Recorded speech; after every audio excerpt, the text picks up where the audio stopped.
All right, what is up? Ladies and gentlemen, we are back. Hailing all the way from the Jersey Shore. Fresh out of the pain cave. Some people say her heart rate is still zone 5. We got Michelle Navarro absolutely lighting the East Coast on fire with a blazing 1.95 mile PR. Yeah, you heard it right. 1.95 miles. Michelle, how are we feeling this morning? Feeling good. Yeah, these almost 2-mile races are much easier to recover from than a HYROX. So I felt great on my long run this morning, and I'm you long ran today? I did. I got 10 miles in, hopped on the C2 bike afterwards, feeling good. But volume. The zone 5 She's stuff, a volume girly. Zone 5 stuff needs some work. So get you someone like Michelle who can do it all. She can absolutely light up a 12-minute race, and then she can hammer some volume with you the next day. You know, you gotta be well-rounded. Gotta be well-rounded. And then I think some say 1.95 miles followed by 10 miles the next day and biking might break this man. He might be in a body cast for weeks. But my favorite Race Brain co-host, and yours as well. That's right. The hot takes are sure to flow out of this man today. We've got the legend himself, Bracken Crocker. Bracken, how we doing? I'm doing well. Michelle's doing worse after finding out she's not your favorite co-host. Very, very hurt. Very hurt. Well, you said it. But BK, how we living? Karting season over? Karting season's been, I mean, it's the Midwest. Snow starts falling in around Thanksgiving, so karting ends then, and it picks back up at the end of March. Wait, hold on a second. Don't we have, I say we as if I still live there, don't we have like kind of a famous OCR race in Wisconsin? It's like the Yeti Man or something. Abominable snow race. Yeah, the abominable snow race. I mean, we're crazy enough in Wisconsin to do that kind of stuff. You're too afraid to put your son on strapped up to a piece of metal going 45 miles an hour around some ice rinks? Yeah. Yeah, they do snow racing. They do it on lakes or whatever, and they use studded tires, but I'm not driving in 6 hours. Yeah. Oh, dude, see, as a dad, I don't know. With global warming, man, I don't know if I can trust that ice, dude. I don't know. I don't know what Al Gore would say about it, but the committed people, they just go down south for the winter. The rednecks never stop racing. That's the rednecks. Are you saying you're a redneck, BK? You see me when I come. I have a picture to send the group chat after this of the first track day this year. I wore a snapback hat, and I had the crescent burn on my bald head back there. I turned real red in the sun. Nice. All right. Well, it's a very special episode today because it's been a while since we've done a lot of these, but we've had a lot of people asking a lot of things. So we're going to get to that. But before we do, Michelle, tell us about this road race. Yes. Besides the fact that it's very unique because I've never heard of a 1.95 mile race, but tell us about it. Yeah. So typically this race it's kind of around that distance because usually a quarter mile of it is on the sand. So I live close to the beach in New Jersey and I hit a lot of road races in those areas. So fastest RMR athlete on the Jersey Shore.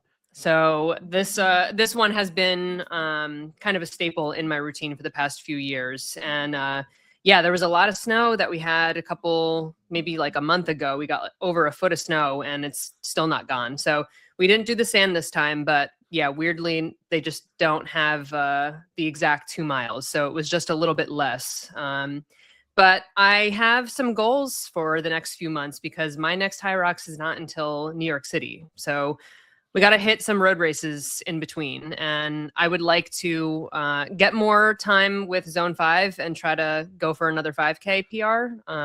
But it's going to take some work. I'm not used to this, so I got to get back into it. Listen, Michelle loves racing. Michelle is a racer in her core. So you were telling BK and I before you got on to the show, where does your Zone 5 start at, Michelle?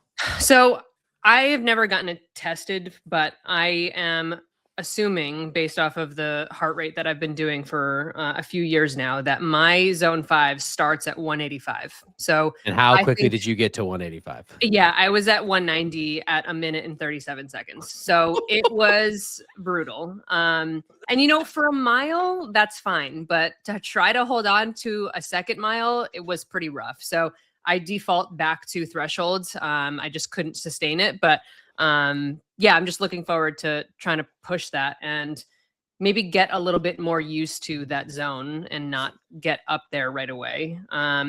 But yeah, it's also just been weird with it being 15 degrees every day. We finally had a 40-degree day. It's yesterday and today. So if it warms up a little bit, maybe I'll also get more used to some more intense zones. Matt, I've raced every distance from 100 meters to 55K without skipping a distance. I've completed every distance on some surface. And on track, everything from 100 meters to 5,000 meters.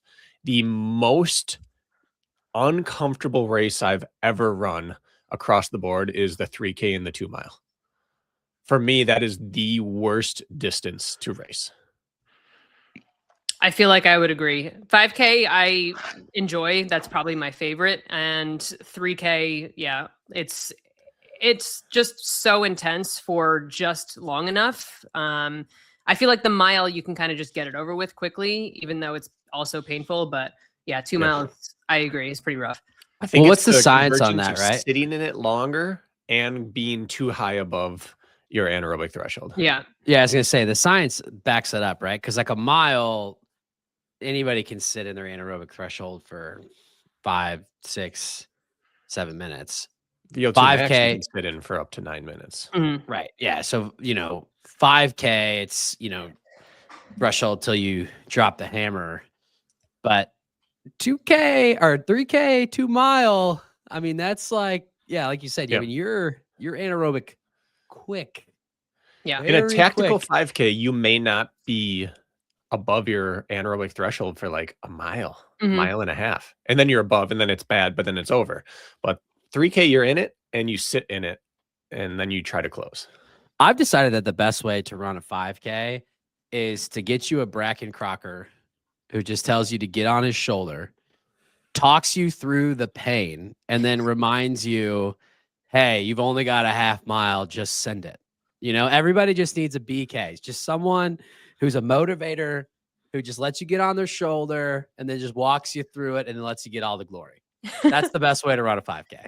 It is much more helpful when you have people around you to get you through the race because you're not solely focused on the pain you're experiencing. If you're competitive and you want to try to beat people, you try to pick off people as you see them coming. So that's always a good thing to have, just someone else to work with out there.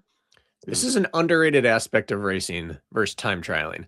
When you're alone, it seems like all your strides are spent trying to make your stride work well and drive power. And when you're with people, you don't have to think about how hard am I running. It's can I like pull my stride back a little bit and still maintain with them. It's like opposite sides of the same coin, but it saves so much energy not having to just drive it all yourself. Well, Michelle, we are always proud of you repping Race Brain on the roads. And then we would not be doing ourselves a service, I guess is what I would say. If we didn't, we have 2 road racers here. If we didn't talk about Cole Hocker setting the American indoor mile record with a blazing 3:45.94. BK, Michelle, your thoughts? Seems like there's nothing that this guy can't do. He is extremely well-rounded and just at the top level from mile to 5K. It's been awesome. This was the missing piece from his quiver. He's won an Olympic championship in the 1500. He's won a world championship in the 5K, and he's never won a major race. He's also never set a major time. He's run quick, but his biggest win prior to this was just like a regular, like a Prefontaine meet or something like that. He went out and ran the second, not only just the American record, but it was the second fastest indoor mile of all time behind the one that was set last year. Yeah, Jakob was 3:45.14. So he Yeah. was very close. Mhm. And Cole took this on relatively early and just charged. So this was the thing that people said, will there was even like a conversation earlier this week online is he done in the 1500? Is he screwed because he can't time trial a race? So if it ever goes out so hot, he might not be able to. And he's not consistently winning these. He just got his Olympic medal. And I think he put all those doubts to rest. Yeah, for sure. It was impressive. And he looked better every stride until the finish line. What do you think his best event is? 10K. 10K? Yeah, I think that he'll be most unbeatable 5K I think he's like Jakob. I think he has the ability to run that 1500 super well, but get him into a championship 5K, and we've seen what happens. And I think that the 10K, he's won a national championship in cross country at the 10K distance, and he blew people away. I think that he'll be a stud 10K runner. He has the thing that Mo Farah had. He has the thing that some unique people have, is where he has two different strides he gets to use. And the longer the race is, I think the more beneficial that is to be able to dawdle at one stride and then snap into a different stride when the kicking starts.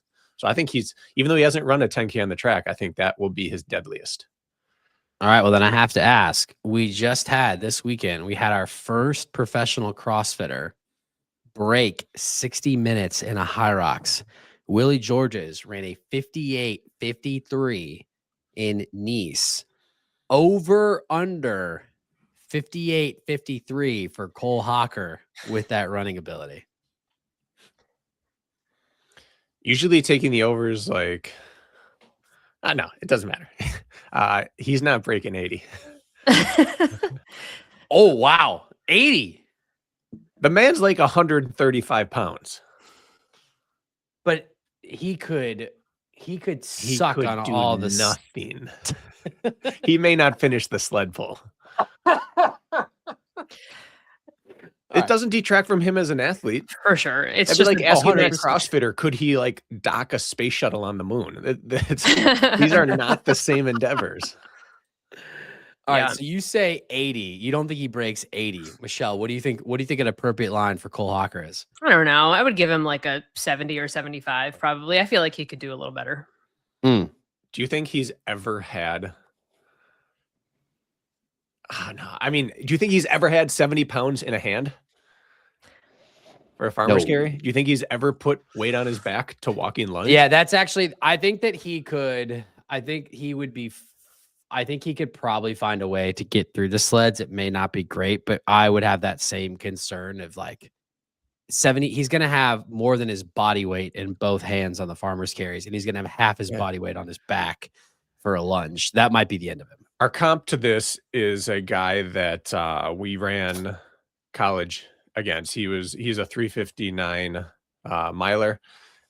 He was our conference record holder in like every major distance, macros. And he also was is a age group US record holder on the ski erg.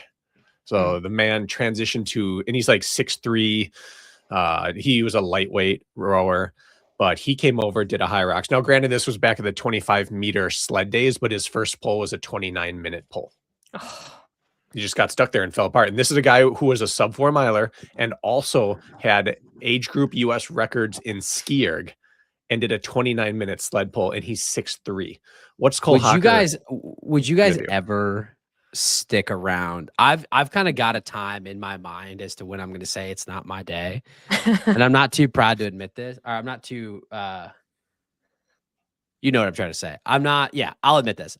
If I get past 7.5 minutes on the pull, that's because my average is right around like 4:15 to like 4:45. If I'm that far over, I'm just going to say it wasn't my day. I'm not fun running it. It's over. I'm done. 29 minutes, the mental fortitude and grit to just hang in there. I might just have to take breaks and just try it. I feel like if I'm there and if I spent the money, I'm going to finish the race, but I might give myself I might look a 10-minute at the judge. I might look at the judge and say, "Hey, I'm coming back. Leave this right here. I'm going to go get a pee I'll be right break. back."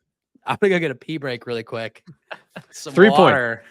First, that's the mentality though that gets you, and he might actually be 4 flat in the mile, but that's what makes you a 4-minute miler. That's what makes you a skier national record holder. Is it never enters your mind to stop. Second point, he came back in his next one a year later at the same venue and ran 62 minutes pro. Mm.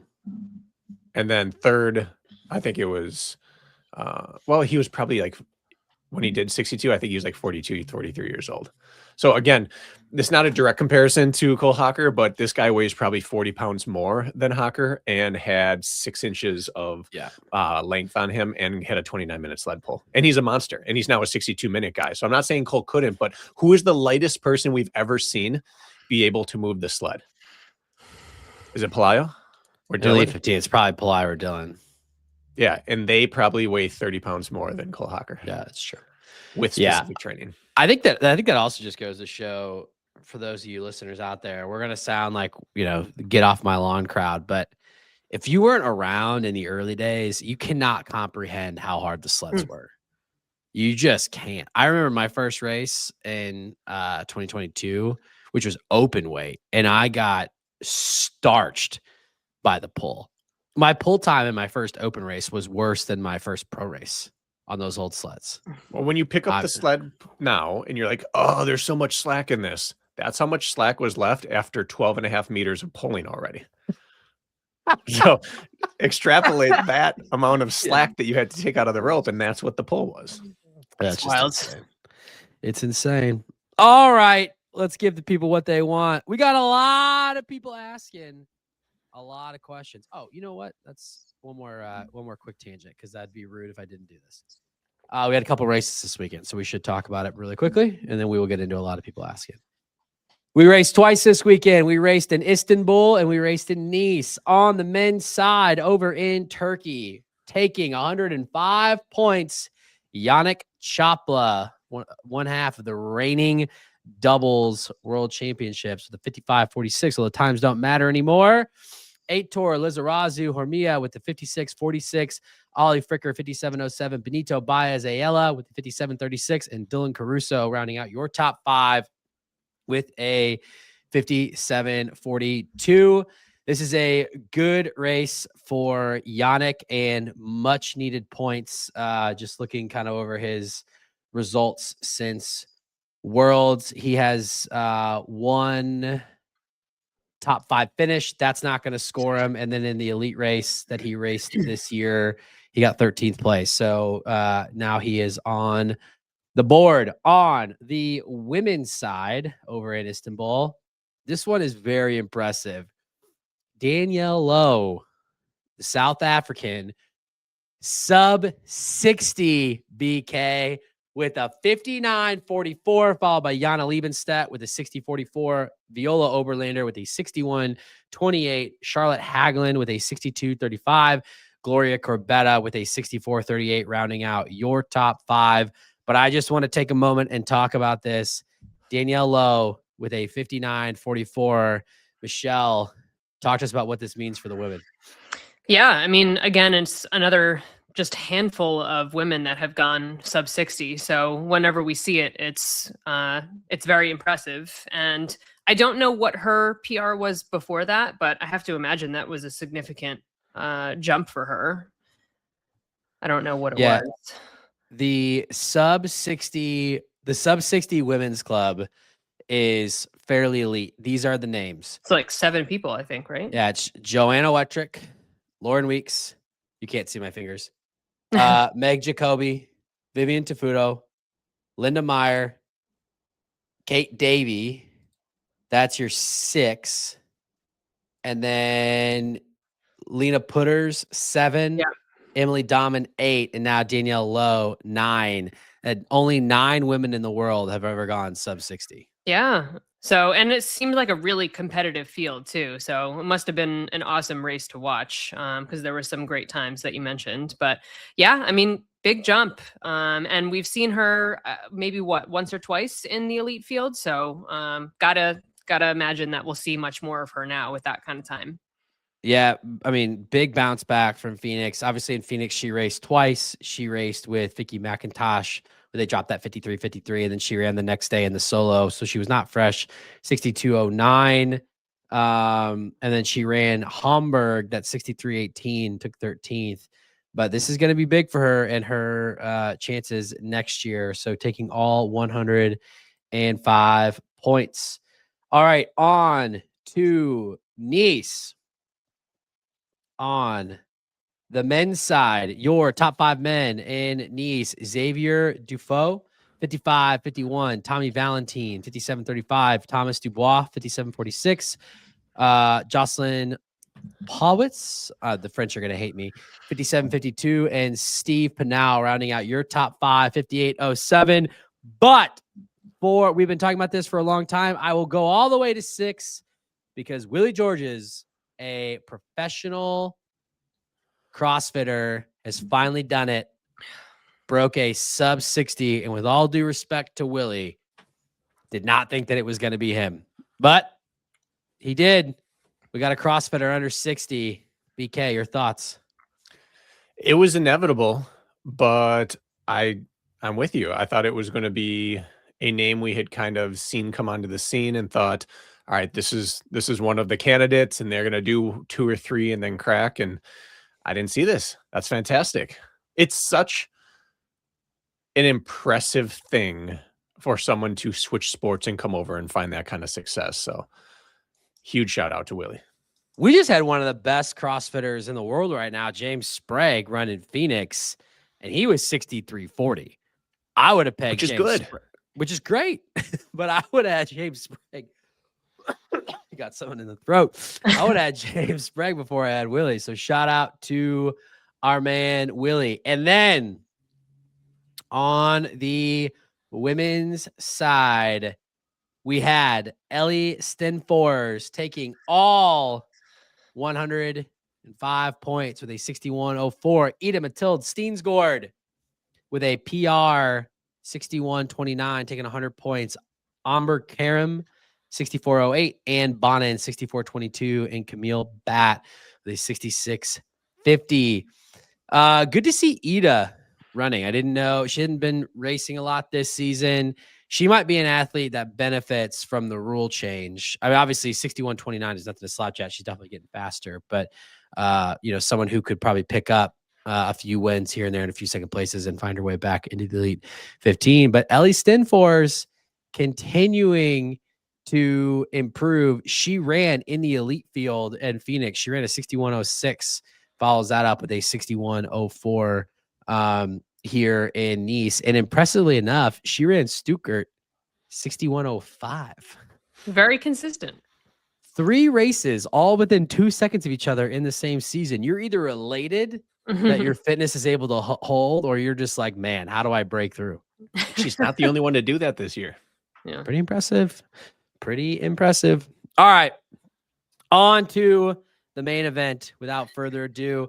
A lot of people asking, BK and Michelle. We had a lot of people jump in on Instagram, so appreciate all the questions. First question, who from Race Brain is racing DC and which races? Michelle has already said that her next race is not until New York. I will not be racing DC. I do know that Marcus is racing DC. Rich is racing DC. BK, you got any races coming up? My next race is on the trails. I have a 50K. Oh, that's right. Okay. And then I don't believe Jack's racing DC, is he? No, him and I wanted to do mixed doubles there, but we just didn't get a ticket in time, unfortunately. All right. If you're in DC, say what up to Marcus and the homie Rich. This one is a fun one. I'll ask it of both of you. This comes from JR Hybrid Fitness. A lot of people asking best doubles pairing of random, currently active, non-HYROX athletes to get the best time. So like any other professional athlete is what Correct. we're going to? Or That have I guess- not done one. Correct. Non-HYROX. We just saw who it was in Phoenix. It was Lars Arneson and Chad Trammell. Yeah, but I think they're in it now. They are now, but they were 2 mountain athletes, cross country Correct. skiing. But I think that I could be wrong. I did hear that they may have been looking into getting their pro card because those guys are going to be a problem. Debuts and yeah. Anyway, that was the correct answer 2 weeks ago, but now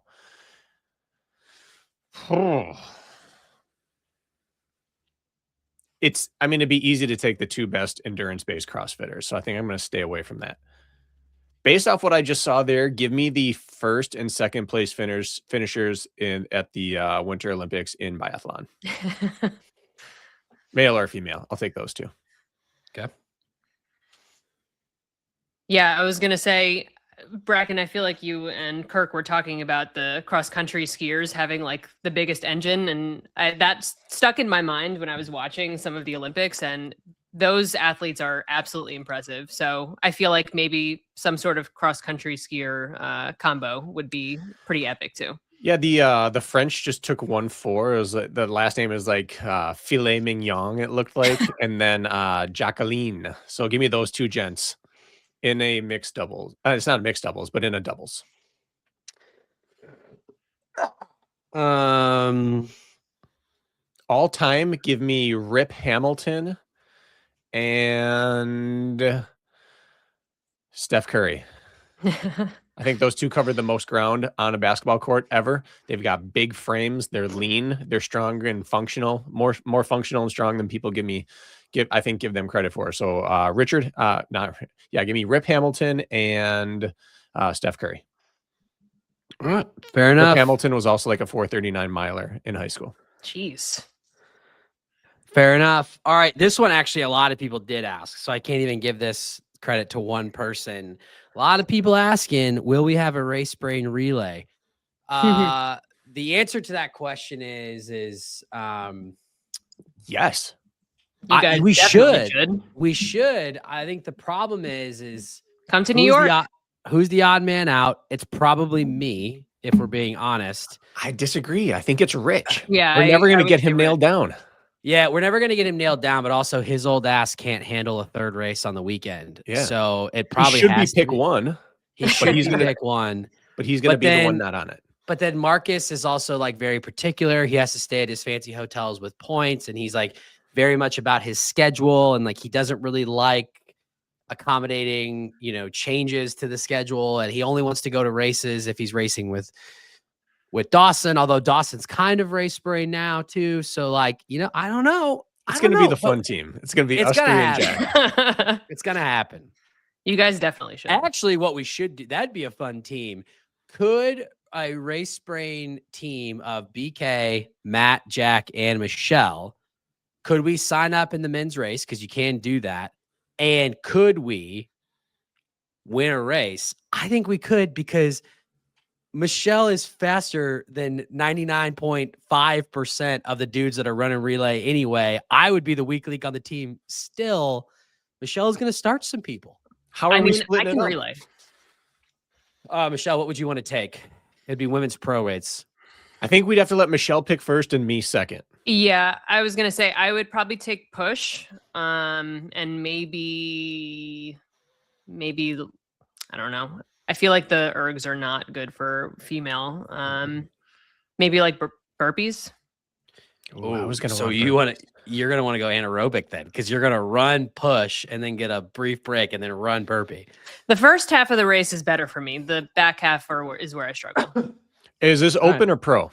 Because if it's open, I think you could take farmers. It's open True. for us. It's pro for her. Yeah, so it would still be the same. Yeah, farmers, I think, like from a mathematical standpoint, I think farmers makes a lot of sense. It does, but for me specifically, that's actually my weakest station still, because my grip strength is terrible. Have you done it in a relay? No. Yeah, so Light work. maybe different for a relay. Matt, what are you taking? Well, I just based on the fact that you and Jack both have a 6 in front of your height, and I have a 5. I can't touch an erg. My best with what's left, then I'm actually pretty good on burpees. I've got a 244 at a pro race next to my name for burpees. I can burpee. I could probably farmer, and then actually I've done wall balls. I think I'd be good at wall balls in a relay. Okay. I got a pretty decent Karen time, so let's Bragg, figure it what out. would you take? I don't want to do anything but burpees. So I'll take whatever's left. I guess Jack and I are splitting whatever's left. I could pull. I mean, I could also pull if it's open weight. Like I've got a sub 3 pull and open, so I could do that. I'll do whatever. All right, we'll figure it out. Just not wall balls. All right, this one was funny to me because a couple of people also asked this question, which I was surprised by because we've been whining about times for years and we finally fixed that system. But a lot of people asking, should HYROX World Championships have an auto qualifier based on time rather than podium? We have had this system for a month and we got people going back to, should we have an auto qualifier based on time? No. A lot of people asking. Only one way to auto qualify, and that's by winning or making a podium at the previous World Championship. Okay, so let me put it a different way. Should there be an instance where there is somebody who has a faster time than the point system but has not gotten a qualifier yet? Should that person be in? I would say no, just because these courses aren't the same. Like that's the argument that it really always has been. It's just hard to compare. Until we have a tentpole standard forever course. Like when we have a permanent course, then you can talk that. But until then, no. Yeah. No. I agree. I even think it's dumb in things like, we're not even going to get into it. Just hard no. Okay. All right. Fair enough. All right. A lot of people asking, what is an Elite 15 athlete? Does doubles count? Is it a majors qualifier? Is it a world qualifier? I think the heart behind this is we've seen a lot of athletes who have gotten in via roll down. Do you consider that to be an Elite 15 athlete? What is your definition of an Elite 15 athlete? Can I answer with a question of my own? Yeah. Who gets to be considered a CrossFit Games athlete? Is it just individual, or do they count teams as CrossFit Games athlete? Would you say I'm a Games athlete if you were there on a team? Everybody that I know that's a games athlete that got there via teams qualifies that they're a games athlete. They're a teams game athlete. Yeah, and I think that's how it should be. That the Elite 15 athlete is really an individual. But if you're there as doubles, you're a doubles Elite 15 athlete. Like Marcus would be both, right? Dawson would be one. Well, Marcus Dawson is wouldn't tell anyone that I'm an Elite 15 athlete because he's self-aware. Yeah, because Dawson is also just very humble and doesn't think that he's fast. Marcus is a good example though, because is Marcus an Elite 15 athlete? He got in via roll down. I think that's the heart of the question. I don't think you can be punished for how you got there. Yeah, I would say for me, if you've raced an Elite 15 race, then you're an Elite 15 athlete, period. Yeah. All right. So then did he take last? So then BK, if you win the age group in 45 to 49, are you a HYROX world champion or are you an age group world champion? 1,000,000% you're an age group world champion. Because I'm saying you're not the champion of the world. It's open. It's open. You're not the champion of the world. You've done something extremely impressive and honorable, but you don't get to claim world champion. There's an identifier. I'm an age group world champ. But due to the nature of Elite 15, if you got into the Elite 15 and you were 27th, you got 13 roll downs, 12 roll downs. That's really bad math. Are you actually Elite 15? I mean, think about how many professional runners there are out there. There's definitely more than 15, right? But they're not all racing at the same time. Like, I just feel like it's a pool of really competitive athletes. Whether you're top 30 in the world or top 15 in the world, you're still very competitive. So I don't think that disqualifies you from being an Elite 15 athlete if you get there by roll down. We need the cleanest definition possible. And that is, I agree with both of you. An Elite 15 race. This show would be incredibly boring if we just agreed. So I just like to play devil's advocate. I mean, the reality is, as long as the qualification process is flawed and sucks and we don't have a true ranking system, then Elite 15 is simply an athlete who competed at the Elite 15. Yeah. All right. Fair enough. Solo. All right. This is a fun one. Sticking with Marcus. Marcus did not ask this question.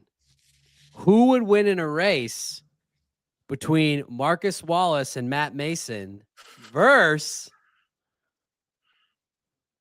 the HYROX Rundown mixed doubles team of Jack Bauer and Michelle Navarro. At what weight? I was saying, are we doing like a mixed doubles? So like women's pro weight? That's a good question. This person did not ask. Why don't we do both scenarios? Yeah, I guess for us, it would be open then, but that doesn't seem like it'd be fair because Debo might be the best doubles athlete on the sleds, which means he would cakewalk. I was going to say, wouldn't even have to touch a sled. I wouldn't even have to touch a sled. It depends on how we're factoring who's taking how much of the stations percentage wise. What could Marcus do in an open race? Well, actually, hold on. Let's ask this a different way. Michelle, what is your and Jack's PR in mixed doubles? 57:20 something. So Marcus has wins. Marcus has a pro race time faster. Yeah. So but the question is, and this is worth asking. I've got to be intellectually honest here. Can I even run a 50? Can I even run a 57.0? What was your best? You just have to run 8x K. I was gonna say, what was your best like any doubles race you've done, open and 58. pro? Okay. Yeah, 58. And you did work in that. So if you didn't have to do any work, you just ran 8x K, you'd be fine. You guys win. Yeah, but let's see. When Marcus ran, what was his average time when he ran that 57? Marcus, you got to race more singles, dude. It's been a while since you've done one. We might just have to find out and sign up for a race. You guys do open, and Jack and I do mixed doubles. 340Ks. I mean, I'd be hurting, especially if he does the open push in 45 seconds. Not a lot of time. I think he'd have to pace it so that he could run 340s, though. I think the only way that it would be fair, is you all would run mixed doubles. We would have to run pro, and we'd have to agree to a certain ratio of, like, I have to do some work. I can't not work because then it's not fair. You just identified the issue with mixed doubles right there. Yeah, for sure. Until they make a standard amount of work that needs to be done by each partner, mixed doubles will always be somewhat to extremely somewhere in there flawed. Okay, but I actually do want to put some respect on Michelle Navarro's name because having witnessed that race and them race together, Michelle and Jack don't play the normal mixed doubles game. Jack's not doing 80% of the work. It's pretty damn near 50-50. Yeah. So shout out to Michelle. Michelle doesn't need no man. Michelle does not need Jack Bauer doing shit for her. She's going to move that weight herself. She needed a man to be able to sign up. I mean, this is true. To fix a lot of people did ask this. To fix the wall ball issue, will HYROX add sensors to rigs? I think they're doing something. I do remember when they announced the targets. There was talk that they were working on a solution as well for the depth problem. I don't know what that looks like. I don't know if it's lasers, freaking laser beams, Austin Powers, freaking lasers. But yes, I think they will. All right, I'm glad this got brought up because we had a YouTube comment of someone who didn't understand Jack's recommendation for putting a measuring bar at your kneecap height, essentially. They're talking about different like femur lengths and things like that. It's not a standard height bar. It is right. They just slide it up like a safety bar up or down until it aligns with what would be your knee. And then your hip crease just has to break that. I just want to make that very clear that we weren't advocating for like a 3 height system or something. Like you're either notch 1, 2, or 3. Like there's a notch every half inch and it just goes up and down until it finds it. But I think HYROX is going to have to face the fact that they either have to get paid or well-trained judges, or they just have to change the movement so that the demand of it removes the need for form. So either making it so heavy or so high that we don't care if you squat full. It's just a task to get it done, or so many wall balls or burpee broad jumps, making it so long or so regimented on how many like hash marks they put on the mat that it doesn't matter what your form is. Completing it is the task. They have to go one of the two directions. So if that sensor's great, I think it's unnecessarily complicated. It's easy to fix for Elite 15 because you only have to have it 15 adjustments, but Yeah. something is going to change long term. You are muted. Oh, that is so sweet for me. Got his ass. The question is going to be, I think, how do they implement that to the public? I think that is very complicated and probably why we haven't seen a solution yet. But yes, I'm actually more worried that they don't have enough wall ball stations for the open waves. They're going to have to fix number of wall ball targets before they even go about fixing. Now, how are we going to get more judges or sensors? Yep. All right. All right. I hate that this has become a thing on this show. Over under. A lot of people asking. 70 minutes for Matt Mason, HYROX, Houston. The fact that this has taken on a life of its own is absurd. Because we are rooting for you, Matt. We know you can do it. You just gotta put it down. BK, over under. Life wouldn't be fun on this show if we all agreed. Matt can't do it. Honestly, it's gotten to the point where it's on a pedestal. It's taken on a life of its own. He's not just fighting against HYROX anymore in the stations. He's fighting against a self-imposed limiter on. This is the 4-minute mile. People are going out every weekend and they know it can't physically be done until it finally happens. And I just don't know if we have a Bannister moment yet. I'm rooting for you, Matt. Is honestly, it's actually beyond frustrating. It's like getting to the point where like it like is consuming me on the inside, because yesterday I did a workout where I did 5 by 4 minutes at threshold with 90 seconds float. So the 4 minutes was at threshold pace, so 640, and then the float was at it was a fartlek run. So then the float was at 8 minutes, and then we directly into no break 90 seconds at 620 pace, and then a minute at 8-minute pace, right? So it wound up being like, what is that?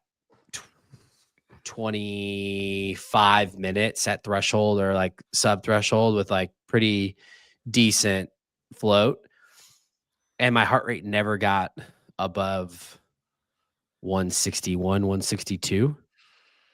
But I can't get anywhere close. I haven't yet in a HYROX race. I've yet to get anywhere close to sub 7-minute pace without my heart rate being 187.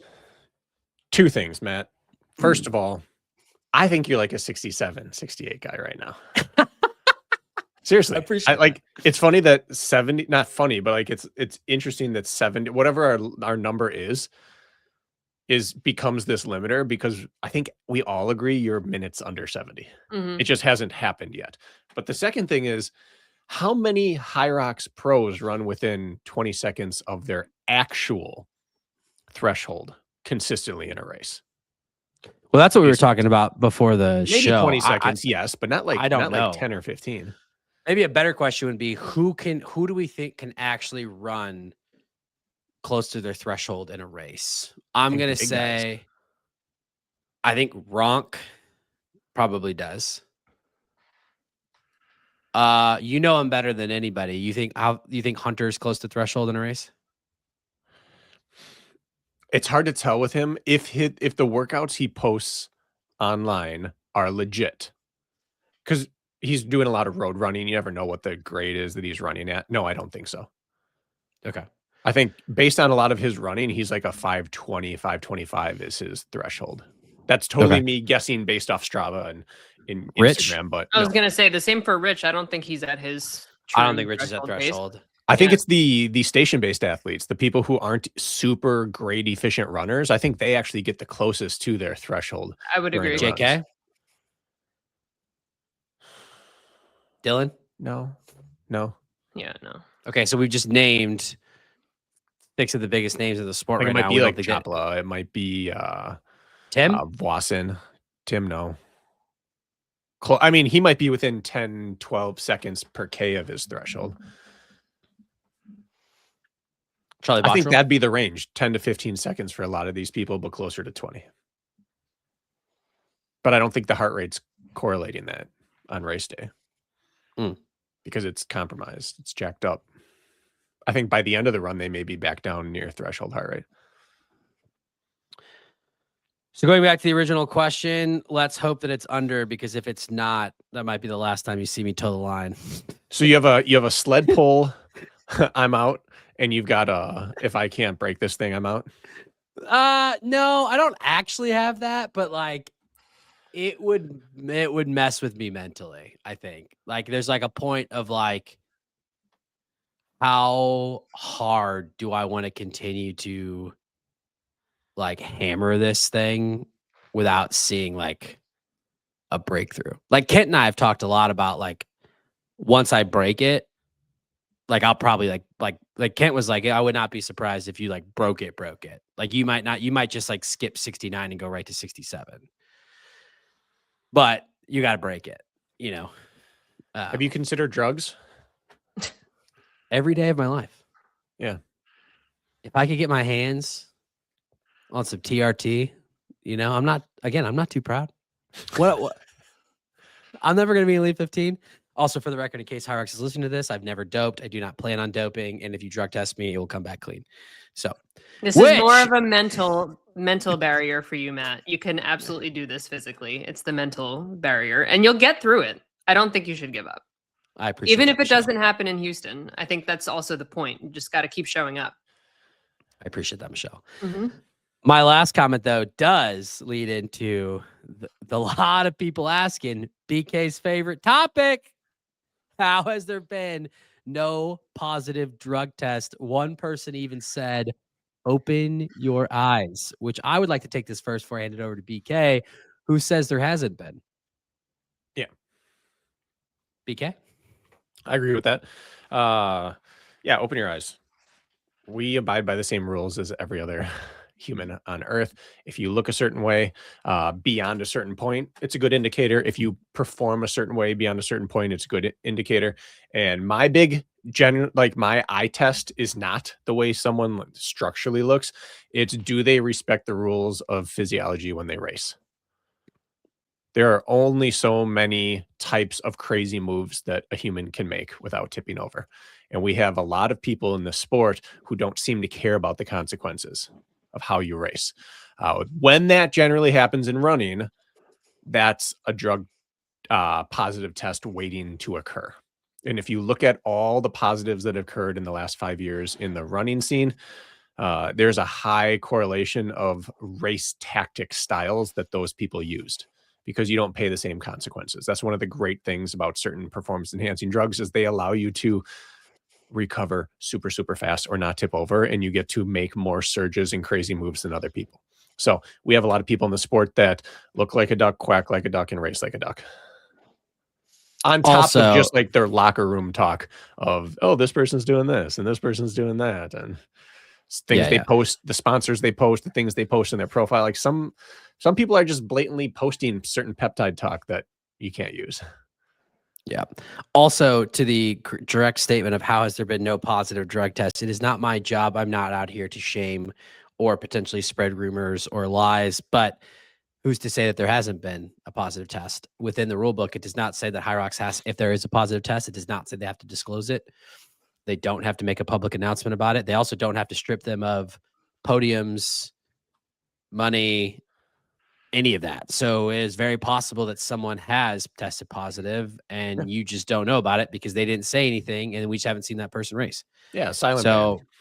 yeah, there's nothing to say that it hasn't happened. I believe that there probably has been a positive test. That was the Spartan race thing. There was rumor that there was a positive test at a world championship, and then there was no wording that said we announce it. We just test, and they show us our results, and then suddenly certain people stop showing up. Yep.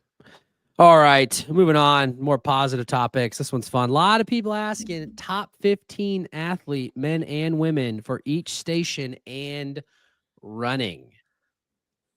I'll just go ahead and get this kicked off. I think that the top elite 15 athlete on the men's side from a running perspective has got to be Luke Greer. Yeah. Is this within the HYROX race? What they're capable? Okay. Yeah, I think he's both, actually. He's the rare example of he's both. Mm. On the But women's he's side new. Prior to him, who would it have been? probably Richard Palaio. Who's weaponized it the most in race? Like, who has the fastest run splits historically? We need Jack. That's a Jack Bauer teaser for sure. I think Tim and JK have had 2 of the faster splits, like, consistently. Yeah, keep talking. Keep hypothesizing. I'll see if I can look this up. Michelle, women's side.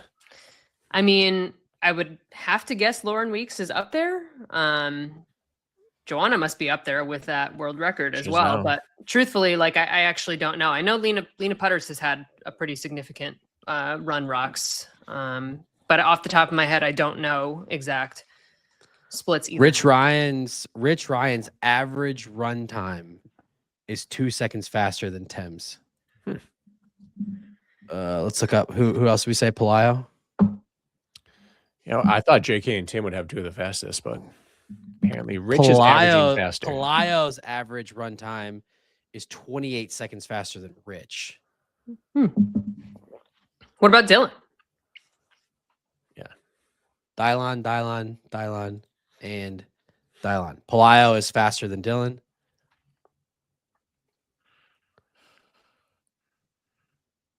And then So it's got to be Palaio. Hunter.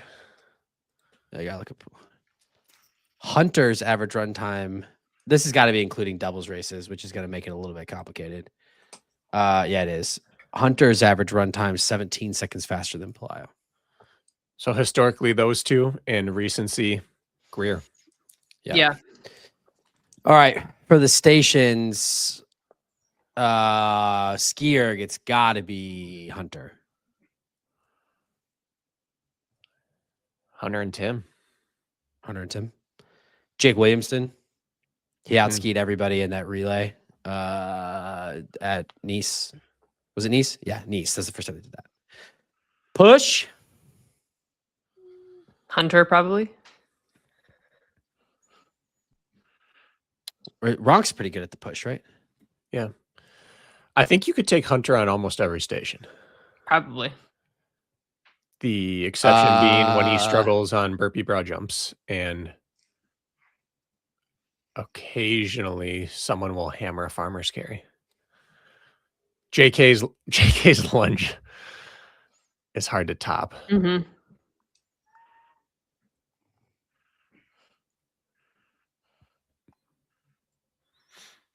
Yeah, that's tough. I'm just trying to think. Hunter is definitely, though, not the fastest wall baller, though. I mean, would Ronk be up there? I would imagine. For wall ball. If Or we look, even like a Graham, a Bow. what was JK's split for lunge and wall ball in Phoenix? I was insane. Let's see, James. I think it was 232 on the lunge. 238 on the lunges, 319 wall balls. It's hard to go much faster as a man than that. It's pretty Yeah, impressive. let's see what Hunter's fastest. I got wall asked on a ball is. podcast the other day what I thought the men's and women's single pro world record would be in 2 to 3 years. And we could actually predict like what the theoretical ceiling of the sport is. If we looked at Greer's run plus Hunter's stations, we could find So out what that theory is. Hunter's fastest wall balls in an elite race is 323. So JK's got him there. His fastest, this is surprising to me. What do you think his fastest lunge time in an elite race is? 338. Not like 3-0 something. 257. 257. This is fastest though. So JK is 20 seconds faster than him in lunges. I misheard you. And 4 seconds. So yeah, I would say Hunter or Tim on the ergs. Probably Hunter on the push. I think Wynn might be the fastest pull guy though. Probably Hunter on the burpees. Rich is at least on the fringe of the conversation. Yeah. With Cole now. Farmers. I mean, Hunter has done a farmers in 110. I was gonna say, an Sean elite Noble race. definitely has Yeah, is that's up true. there now That's true. for farmers. But then I would say probably JK for the back two. On the women's side, I agree. I think the running is probably it's got to be Meg, Lauren, or Joanna. It's those three for it all. Yeah, probably some combination of that. I mean, honestly, Whoever's day it is. Meg is the best on the sleds. Lauren's burpees are nuts. Joanna's good on the ergs. Well, actually, farmers carry. Obviously, Sinead there's Bent. one. It's Sinead Bent. The question isn't, is it her? It's who else could if they decided to throw their race away? Yeah. Who has So. the best wall ball out of those top three? I'm actually Let's look. curious. I think Lauren and Meg are within like 1 second, I thought, of their all-time best. 1 or 2 seconds. We're gonna go just for the sake of this It's like conversation. 3:12. We're just having fun here. I'm gonna use high result compare. It does not show me what their best time is. It just shows me their averages. So we're just gonna go off averages because we're assuming that they're very comparable. Wall balls. Oh wow, it's Jacoby. It's not even close. Her wall ball. Meg's had a few 12 tough ones. 12 second. I mean, Lauren's had a few tough ones. Yeah. So that's what I'm saying. It's not really going to be fair because of that, but it's Meg's average wall ball time is 3:14. Oh Wow. And Her Hunter's average best was 3:19. her average lunge time is also 2:58. Lauren's average lunge time is 3:30. Meg is actually faster on the stations on an average basis on every station. So let's look at Joanna because that's gonna be more comparable than similar races. Okay. Meg is the faster average ski. Joanna has the faster average push. Meg has the faster pull and burpees and row. Joanna has the faster average farmers. And then Meg has the faster average lunge and wall balls. It's going to be a good race. We get to see them compete. So we give Lauren run, Meg station, and Joanna overall. Yeah. Interesting. I don't know. We got to see them race. That's for sure. Oh, Yeah. It's got to be. All right. That was a good one. I'm glad that a lot of people were asking that one. All three on their best day. Who wins? World Championship.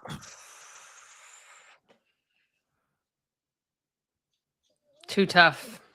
I don't know. The problem is we just saw a best day. On their best day. On their best day, I think I gotta go with Meg. I would say this is interesting because now that we've talked about the station, because I know, but like Meg's Joanna just went 2 minutes faster on her best day. I know, but on her average stations are better. So we're talking, I'm not talking like 2 seconds better. I'm talking 20 seconds, 10 seconds, 15 seconds, 12 seconds. So on her best day, like we haven't gotten to see her race much in the last year and a half, but Meg Jacoby, is that dude. We just haven't seen her in the elite race with the competition either. So I feel like that would be a difference for her as well. All three, when they win, look utterly unstoppable. For sure. That's also the hard part is that you could also say that on Lauren Weeks we have seen Lauren Weeks win by 2 minutes, 3 minutes. We've seen Joanna win by 2 minutes. People forget Meg won a world championship by almost 4 minutes. Yeah. It's hard to say because they've all won by a blowout. And when they do, we're like, oh, no one's going to catch them. And then the next race, it completely flips. Mm-hmm. On Lauren's best day, no one can match her racing. She just puts people into the ground. On Meg's best day, no one can hang with her. She just crushes souls. And on Joanna's best day, she just went 2 minutes faster than anyone's ever gone in the world. Yeah. So if we only look at time, that's all we care about on this podcast, we've already said we should have an automatic time qualifier. No one can touch Joanna. But realistically, you can't choose against any of these. Yeah. I just want the three of them to Healthy hope- We all start do. line. I hope, yes, we want them all healthy. It's better for the sport if that happens. I just hope that we get one, because we have to understand that these people have real lives outside of HYROX and they have choices that they want to make. I hope we get just one season where we get the storyline of every major and a world championship. We get to see the three of them go at it. I just want 1 year of it. Yeah. The worst storyline ever is what if. We're tired. We do not want that for these women. Yeah. Yeah. All right. BK, a lot of people asking, who is Sean Noble's NBA comp? Sean Noble's NBA comp. Oh my goodness. It's Rasheed Wallace. Sean Noble. No, I'm kidding. Someone who just goes crazy from time to time. And who would it be?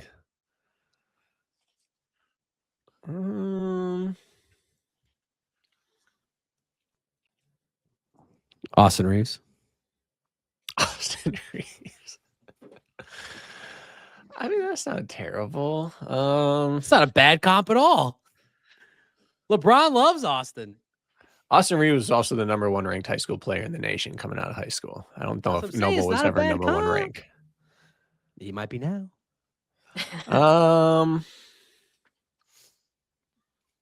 Boy, this is a Jimmy LaMelo Butler? Ball. Tough.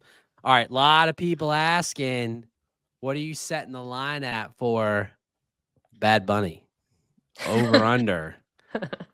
Over under. We got a lot of Bad Bunny 100 talk. Bad minutes. I was gonna say 90. All right, I'm taking the under on that. Under on 90.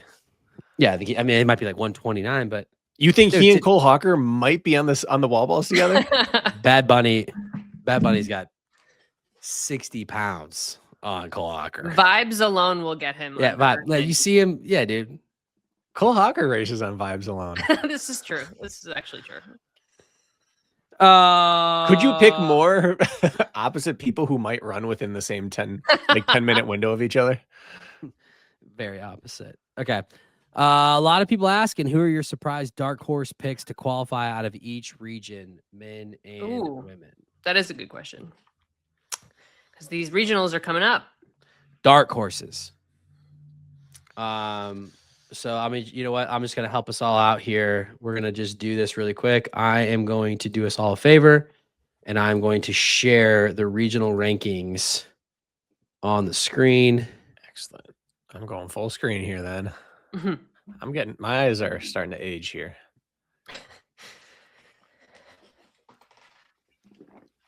Is DC the first regional? Yep.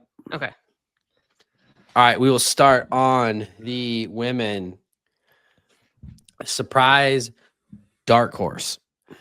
It's not really, I mean, this is cheating, right? But it's Morgan Schultz.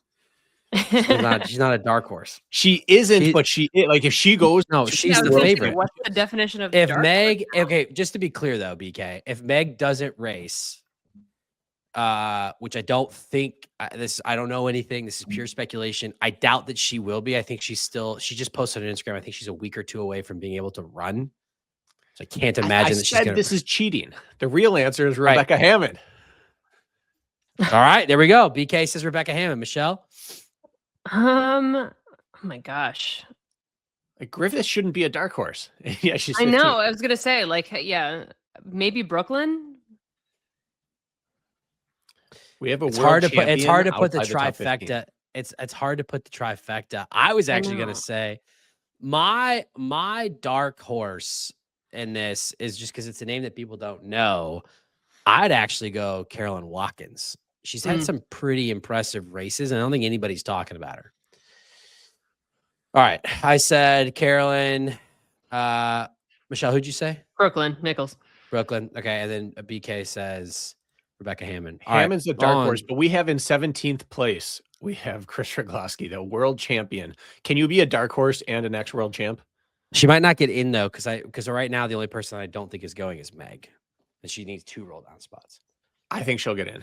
She always winds up in. She does. It's true. If Chris winds up in. All right, on to the dude side in America. Your dark horse.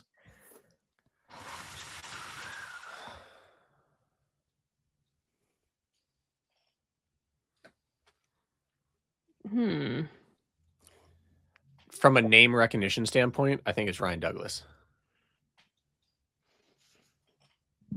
Fair. I think that Gabe Heck hasn't even been considered a U.S. athlete in a long time, so that would be a dark horse. What about Grayson? He dropped to 55. Maybe he'll do it again. Yeah, I think it goes back to what do you think your definition of a dark horse is? Because I think if you were looking at this list, even if Grayson's sitting at 13, I would say that you think that if you had to pick a top 5 for this race that could do it, it'd be Cole Learn, Jack Driscoll, Ryan Douglas, Grayson, and then Kent would probably get the nod because of the name brand recognition. Fine. You won't say him? You won't say his name? I'm going to say it. Dawson Miller. Damn it, BK. You don't get to say 3 names. You never choose your friends. I was going to choose it. I was going. Okay, now you named you. I can't name 3. Nope. You named 5 men. That's not what happened. I'm not going to take the bait. I said if you were going to pick 5 favorites, I was setting myself up to say, which is why my dark horse is Dawson, because he has been running down and getting closer to Jack in every race. And Dawson is a big believer. You don't need to peak at the beginning of the season. You need to peak towards the end. And I think that come March, Dawson Miller is going to run some people down. Picking my friend. And no, I won't keep your name out of my mouth. Michelle? I'll go Grayson. Just because we haven't seen him at a 55 again. I feel like he is capable of that for sure.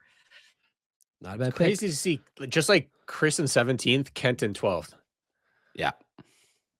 Yeah. All right. Let's go quickly through the other ones. I would say there's the problem with the Europeans is that there's not a lot of dark horses. Yeah. These are like very this race is stacked. All right, BK, who is it? You get to say one name, not 4. I only need one.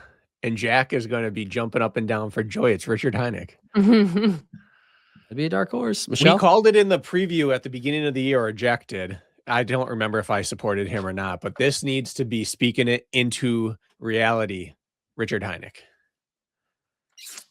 I'm just going to choose Luke Greer. I know I feel like he's capable when he has the stations on his side as well as the running. Yeah, I am going to go Martin Enthoven. And then on the women's side, Michelle. Let's go Kat Parnell. Like that pick. BK? I keep picking Melanie Moore, and it hasn't been working, but she's due. She's got a 1 flat 38. There's really no one outside the top 3 who has shown to be significantly faster than that. So give me Melanie Moore for the final time this year. I'm going to go Daniel Lowe because she just dropped a 59 and she's sitting down there in 20. All right. That's pretty solid. All right. And then in the APAC region, I'm going to go Calypso Sheridan because I think everybody is just writing her off. But if I had to pick a dark horse, I think that people think that this is like a 3-horse race. I think Calypso might upset that. This has the biggest disparity between the top 3 and everyone else that there could possibly be. So give me the darkest of dark horses from a recognition standpoint. We have never had a Japanese athlete. So give me Aki Yoshida. All right. Michelle. I'll go with Alex Payne. All right. Then on the men's side, I mean, this one is also, I mean, people are just already like, everyone just thinks it's a coin flip between John and Bo. So I think any of these names would be a dark horse.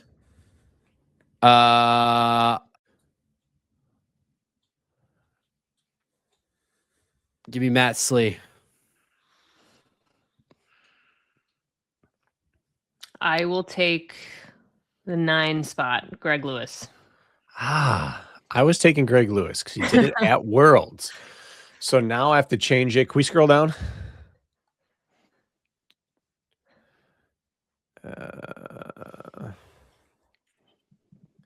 I'm taking the most Australian name I can here. Lockie Agara. All right, love it. Agers, not Agara, Agers. I told you my eyes are going. All right, we're going to go rapid fire for the sake of time. A lot of people asking, we did get this a lot, when will we see relays in the Elite 15? Like actual Elite 15 relay teams, not the country. I'm going to say probably never, because we just put a dumb rule in where we have to have doubles teams be from the same country. So Yeah, it's making it even harder for people. stupid. 2 years. Yep. A lot of people asking, how much time does a super shoe actually save you in HYROX? Oh, I'm glad you asked. I think whatever you get in a standard road race from the shoe per K, you get double in HYROX due to the fatigued nature of your legs, how much the plate then starts to help you on the foam. So if it's 2 seconds per K normally, it's 4 seconds per K here. You are the expert. A lot of people asking, when will race supply catch up to race demand? Actually, interestingly enough, Christian just talked about this with Matt B. Davis, and he basically said that they don't want the product quality to drop. So they're working on it. They are going to be adding more races. Like he specifically said, there's more races coming to North America, but they think they need more infrastructure. So hopefully in the next couple of years. Ideally never, right? Yeah, so probably never. A lot of people asking, who's the nicest Elite 15 athlete, men and women?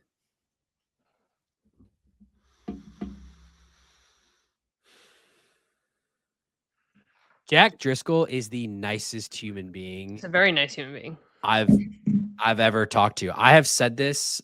Jack doesn't know that I've said this, but I have said this about Jack multiple times. What is Jack's fatal flaw? It has to be something, because the dude is super good looking. You want him to like not be nice. He's like the nicest human being you've ever talked to. Like he's very kind. He's a firefighter. He's saving cats out of trees. Right? Like, I mean, is there a nice, I mean, you would think he's Canadian. He's so nice. Jack Driscoll is the nicest Elite 15 male. Okay. I can only go off who I've met and based off of interviews afterwards. I think it's hard to fake a post-race interview after a bad day.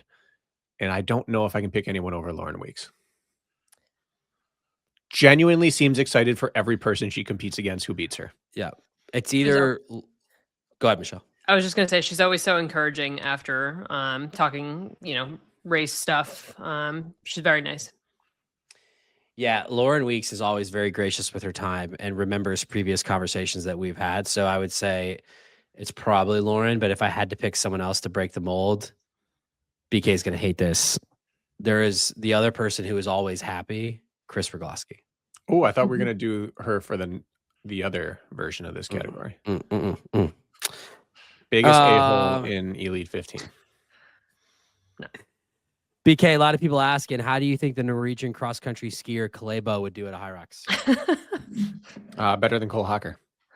And this is not Cole Hocker hate. I'm a Cole Hocker stan. A lot of people asking, when is Bracken going to finally do an individual pro HYROX? I mean, it's working out well for me so far. Keep talking about it, never have to do it. It's like the sweet spot in pain. A lot of people when asking, I'm ready is the answer. A lot of people asking, do you see HYROX doing more stadium races in the U.S.? They should. Yes, it was a wild success. I have no idea how much it costs, but definitely.